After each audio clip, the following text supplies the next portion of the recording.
لیکن میں نے تو نہیں دیکھا وہ کیفیت، مگر مجھے ایک اندازہ ضرور ہے جس سے میں اندازہ کر سکتا ہوں، نہ میں کوئی مفکر ہوں نہ کوئی دور اندیش انسان، لیکن میں اندازہ کر سکتا ہوں مثنوی شریف کو انہوں نے جو ترجمانی کا لباس پہنایا ہے، رات کی تاریکیوں میں سوزے دل نہ رکھنے والا وہ لباس پہنا ہی نہیں سکتا۔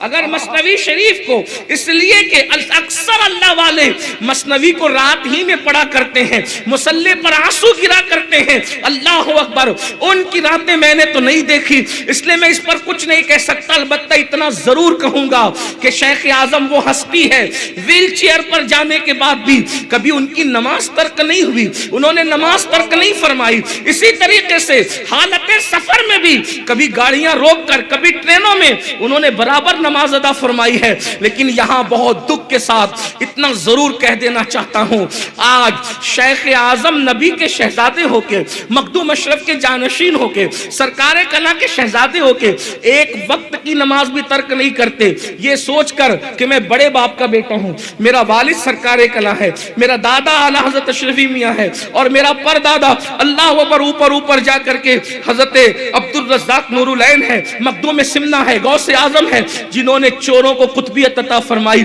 مگر اس کے بعد بھی وہ نماز ترک نہیں کرتے۔ کیوں؟ اس لیے کہ وہ جانتے تھے جو اللہ سے جتنی محبت کرے گا وہ عبادت میں اتنا آگے بڑھے گا۔ بڑی معذرت کے ساتھ آج ہم لوگ کیا کہتے ہیں، ہم تو شیخ اعظم کے مرید ہیں، جھوٹ بولیں گے تب بھی بخشے جائیں گے، نماز نہیں پڑھیں گے تب بھی بخشے جائیں گے، چوری کریں گے تب بھی بخشے جائیں گے۔ بڑی معذرت کے ساتھ اتنا اپنے آپ کو دھوکہ نہ دو، اتنا خود فریبی مبتلا نہ رہو۔ یاد رکھنا، نماز چھوڑ کر اگر یہ سوچتے ہو کہ جنت میں چلے جاؤ گے تو دوسری حدیث سن لو، اللہ کے رسول صلی اللہ علیہ وآلہ وسلم فرماتے ہیں کہ جو جان بوجھ کے نماز چھوڑ دے اس کا نام جہنم کے دروازے پہ لکھ دیا جاتا ہے۔ ایک دن میں 5 مرتبہ جس کا نام جہنم کے دروازے پہ لکھا جا رہا ہو۔ اور دوسری بات، آقا ارشاد فرماتے ہیں جو جان بوجھ کے نماز چھوڑ دے قیامت کے دن اس کے ساتھ میرا کوئی وعدہ نہیں ہے، وہ میرے ذمے سے باہر ہے۔ آپ سے پوچھتا ہوں، مجھے بتانا، سچ سچ بتانا، اگر تم اپنے باپ کے وفادار ہو تو تمہارا بابا جس سے ناراض ہے کیا تم اس سے راضی رہ سکتے ہو؟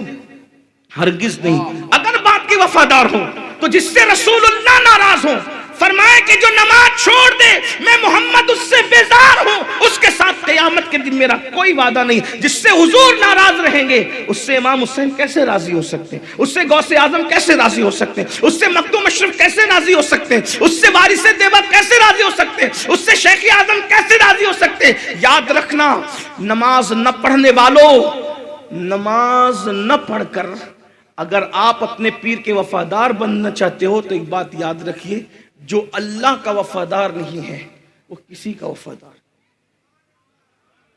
ہم مرید سے پہلے اللہ کے بندے ہیں، ہم ہر ڈگری سے پہلے اللہ کے بندے۔ میں کہتا ہوں مسلمان بہت کچھ بن چکا، کاش کہ وہ اللہ کا بندہ پہلے بنتا۔ ایک بات آپ سے کہوں، اگر شیخ اعظم ٹوپی کسی کو دیں، رومال کسی کو دیں، کرتا کسی کو دیں، کتنی جان سے سنبھال کے رکھنا بھی چاہیے، ہم نے بھی رکھا ہے اپنے بزرگوں کے تبرکات۔ پیر کے دیے ہوئے تحفے کی اتنی قدر کرتے ہو کہ کہتے ہیں قبر میں ساتھ لے جائیں گے، قبر میں ساتھ لے جائیں گے۔ ایسا ہی ہے نا، جب پیر کے دیے ہوئے تحفے کو قبر میں ساتھ لے جانا چاہتے ہو تو اللہ کے دیے ہوئے تحفے کی ناقدری کیوں کرتے ہو؟ یہ نماز تو اللہ کا دیا ہوا تحفہ ہے، اور کس کے ہاتھ سے دیا؟ دینے والی ذات کی بھی مثال نہیں اور لانے والی ذات کی بھی مثال نہیں۔ پھر ہم کیوں نمازیں چھوڑتے ہیں؟ میری بہنوں سے بھی کہتا ہوں، یاد رکھنا، جب تک مسلمان مسجدوں سے جڑا رہا اس وقت تک مسلمانوں کے یہ حالات نہیں تھے۔ جب تک مسلمان سجدہ کرتا رہا، در در کا بھکاری نہیں تھا، جب تک مسلمان سجدہ کرتا رہا قسم و پرسی کا شکار نہیں تھا۔ اس کی وجہ یہ ہے، اللہ اکبر، اللہ کے سچے رسول صلی اللہ علیہ وآلہ وسلم ارشاد فرماتے ہیں حضرت ابو ہریرہ سے، ابو ہریرہ بے نمازی کی صحبت میں بھی مت بیٹھا کرو، کیونکہ جہاں بے نمازی ہوتا ہے اس پر آسمان سے لعنت برستی ہے۔ اللہ کے رسول علیہ السلام نے فرمایا صحابہ سے، اے میرے صحابہ دعا کیا کرو کرے، کسی کو محروم نہ کرے، یہ دعا کیا کرو۔ صحابہ کرام نے عرض کیا یا رسول اللہ بدبخت کون ہے، محروم کون ہے؟ آقا ارشاد فرماتے ہیں جو نماز چھوڑ دے وہ بدبخت بھی ہے، وہ محروم بھی ہے۔ تو نماز چھوڑنے والا کبھی ولی نہیں ہو سکتا۔ یہ بھی کہتے ہیں کہ صرف نماز سے ولایت نہیں ملتی، لیکن بے نمازی اللہ کا ولی بھی نہیں ہو سکتا۔ سر درد ہے نماز چھوڑ دی، یہ ہے نماز چھوڑ دی، وہ ہے نماز چھوڑ دی، نہیں، نماز کی پابندی کرو۔ نماز چھوڑ کر کیا ملنا ہے؟ تو عثمان غنی کی دو صفات، سیدنا عثمان غنی کی دو صفات، نمبر ایک دن کا سخی، رات کا عبادت گزار، اور دو صفات مولا علی کی، مولا کائنات کی دو صفات۔ نمبر ایک وہ علم والا ہوتا ہے، یعنی ولی جاہل نہیں ہوتا، ولی جاہل نہیں ہوتا، علم والا ہوتا ہے۔ لوگ کہتے ہیں یہ کیسے ہو سکتا ہے؟ میں نے کہا جب تو جاہل کو اپنی بیٹی نہیں دیتا تو اللہ کسی جاہل کو اپنی ولایت کیسے دے گا؟ جب تیرے گھر کسی کا رشتہ آتا ہے تو تو بولتا ہے کہ لڑکا کہاں تک پڑا ہوا ہے، بیٹی دینے سے پہلے تو ڈگری چیک کرتا ہے، تو اللہ ولایت دینے سے پہلے اس جاہل کو ولایت دے دے گا؟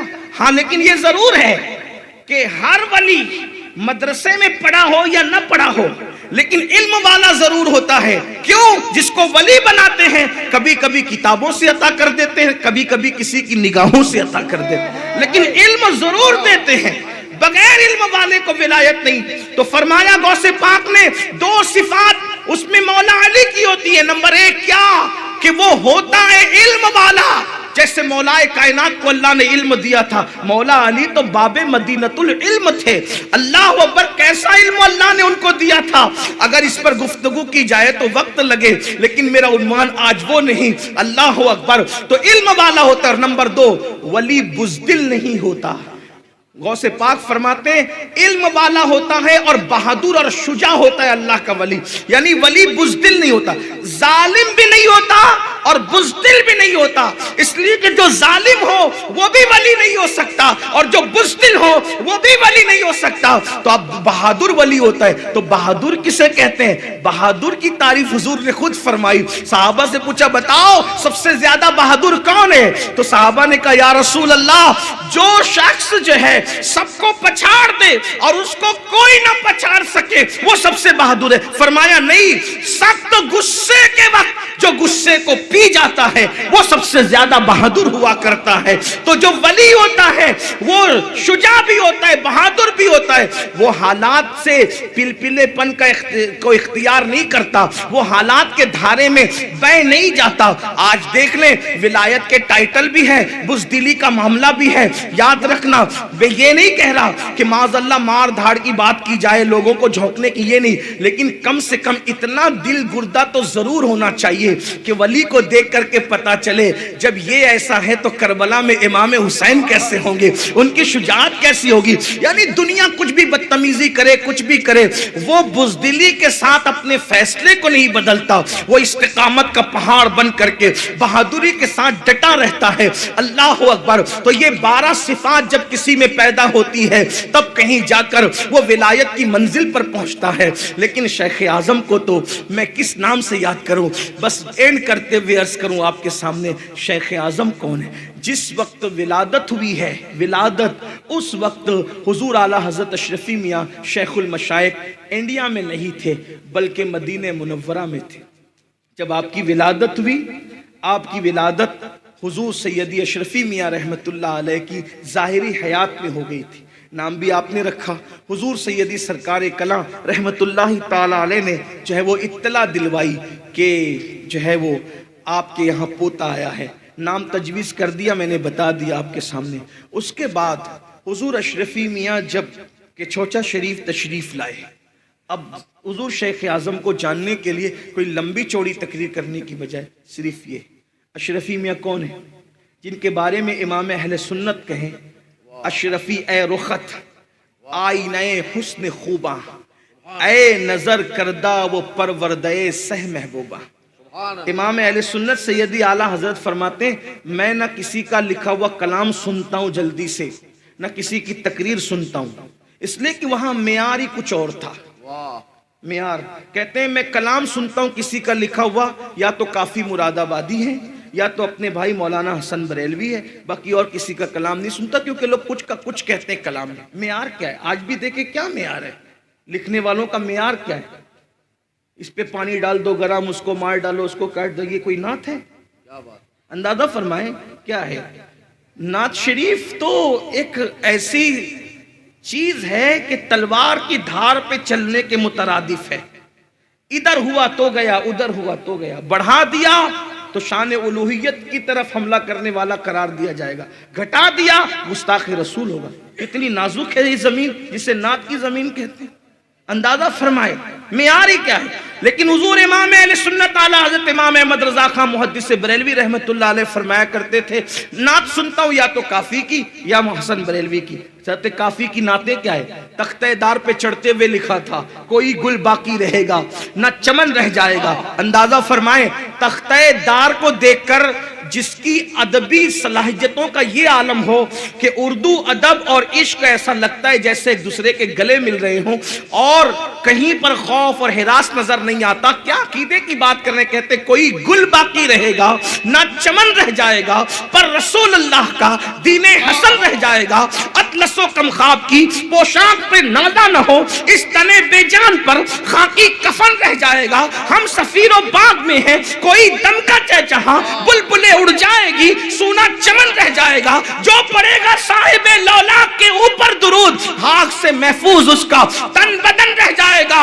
نام شاہان جہاں مٹ جائیں گے لیکن یہاں، نام شاہان جہاں مٹ جائیں گے لیکن یہاں حشر تک نام و نشان پنجتن رہ جائے گا، اور سب فنا ہو جائیں گے، سب فنا ہو جائیں گے۔ کافی وہ لیکن حشر تک نعت حضرت کا زبانوں پر سخن رہ جائے گا۔ یہ کافی کی شاعری ہے، اور مولانا حسن بریلوی صاحب کی شاعری استاد زمن کی تو آپ سنتے ہی ہیں، ان کے چند مصرے بھی پڑھ دوں تاکہ پتہ چلے معیار کیا ہے۔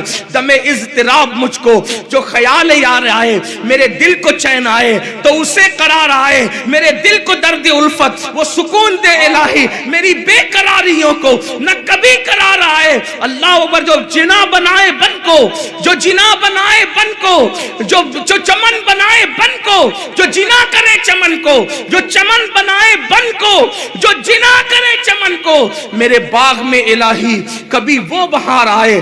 حسن ان کا نام لے کر تو پکار دیکھ غم میں کہ یہ وہ نہیں جو غافل پس انتظار آئے۔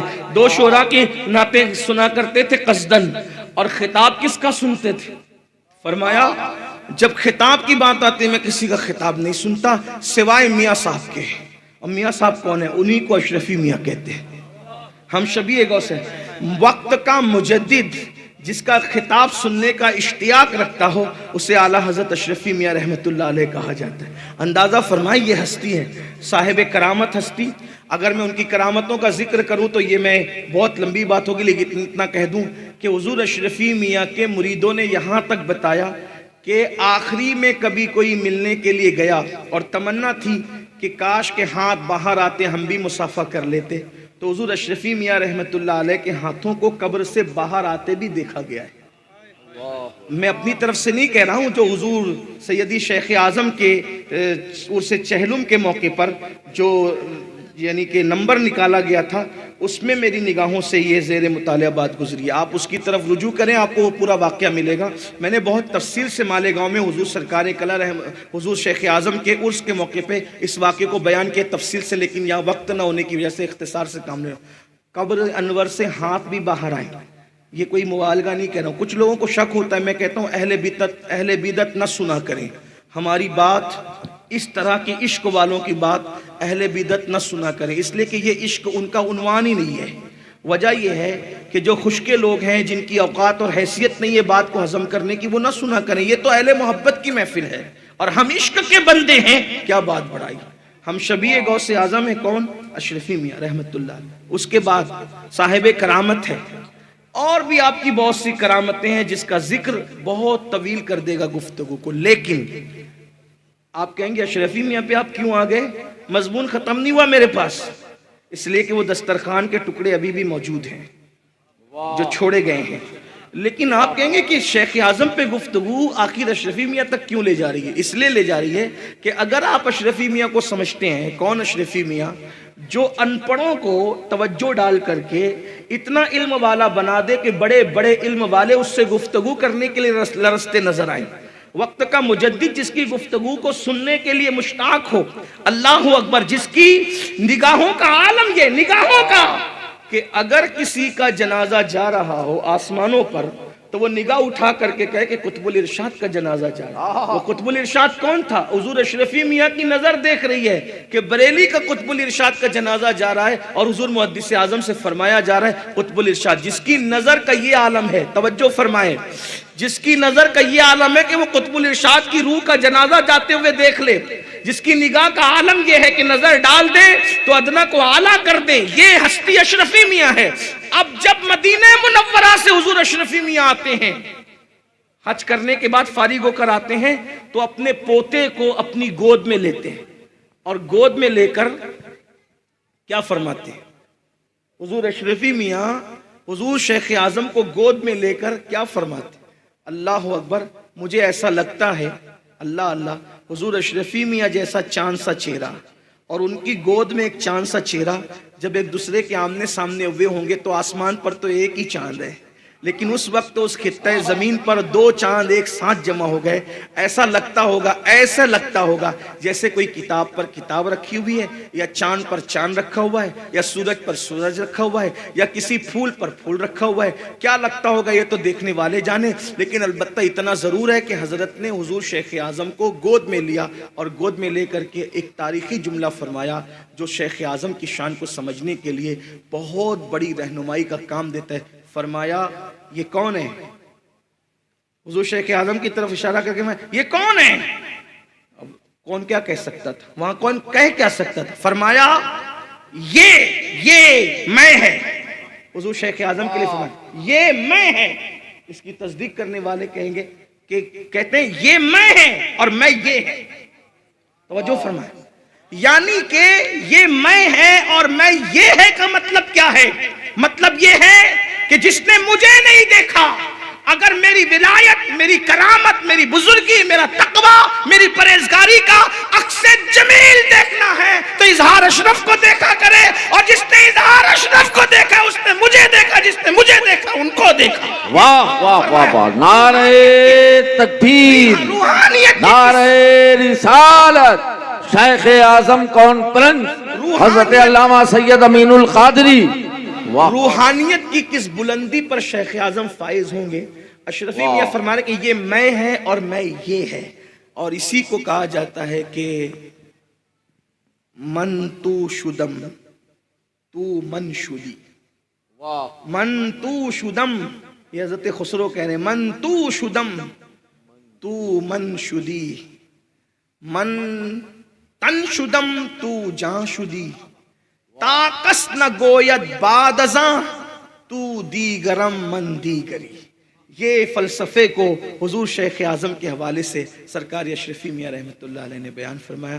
بزرگ تو ہمارے بہت بڑے ہیں، کاش ہمیں بڑا بننے کی ضرورت ہے، ان کے نقش قدم پہ چل کے ہم ان کی کرامتوں کو بیان کر کے نعرے تو لگاتے ہیں لیکن ان کی استقامتوں کو اختیار کرنے کی کوشش نہیں کرتے۔ شیخ اعظم ولی ابن ولی کا نام ہے، شیخ اعظم شہزادہ علی کا نام ہے، شیخ اعظم حضرت مختوم اشرف کے اظہار کا نام ہے۔ اس لیے اللہ پاک سے دعا ہے اللہ ان کے روحانی فیوز و برکات سے ہم سب کو مالا مال فرمائے۔ گفتگو کے درمیان اگر کوئی غلطی ہو اللہ تعالیٰ اپنے حبیب کے صدقہ تو فعل معاف فرمائے۔ یہ چند بے جوڑ سے الفاظ ہیں جو میں انہی کے شہزادے کے ذریعے سے ان کی بارگاہ میں بطور خراج پیش کرتا ہوں، اس امید پر کہ مجھ پر بھی نظر ہو جائے، میرے حال پر بھی نظر ہو، اور اللہ رب العزت ہم سب کو دین متین کی خدمت کی توفیق بخشے۔